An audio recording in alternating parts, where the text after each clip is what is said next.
Hey everyone, this is Alex from Streamline Builders. I've learned a ton over the internet over the years, so I want to give back a little by talking through a little bit of this deck that we just finished in Needham, and talk about some things that we ran into while we were reviewing design and while we were building that might be helpful to someone else. So first thing, as you can see, this deck is pretty large. It has two levels. It has a hot tub integrated into it, and it has vertical surfaces in Ipe also.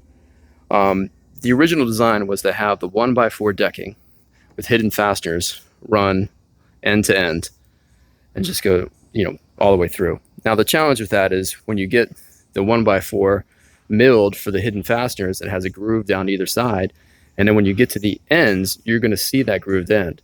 So what we decided to do was to put a 5/4 by 6 border around the whole thing. That solved a couple problems. One is it capped the ends so you don't see those grooves. Two, it gives us a border that we could cheat a little bit so that we could help line up some of the seams. You see, the seam of the 1x4 or 5/4 by 4 really. We got that to line up perfectly with that. And then around here at the steps, we could space it so that the step came up to the right thing too.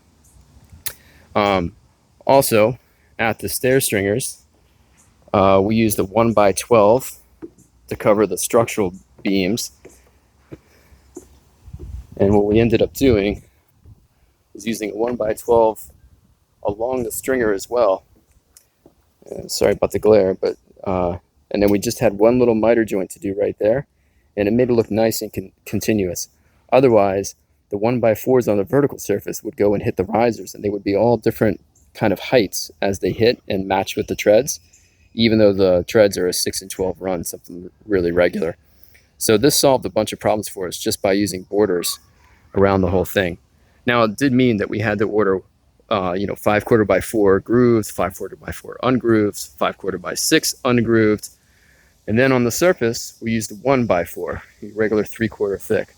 And the way we attached this, because we didn't want to again groove it, to use the hidden fasteners, and we also didn't want to have to go through with a biscuit joiner or anything to make our own grooves as we went around, is we used Deckmaster clips from Grabber, I believe. And what these look like, and these have been around for a long time. I actually used these on my mom's deck like 20 years ago. These are bent pieces of metal, powder coated and treated for outdoors, and they get screwed into the side of your lumber, and then you put your Ipe up and space it, and then you screw in anywhere you need to into the back of it. We used the same hidden fastener clips to space the verticals, so they came out real nice, and it's a good system. Honestly, I don't know why more people don't use it just for decks like this, because it works really well and it's really easy to work with.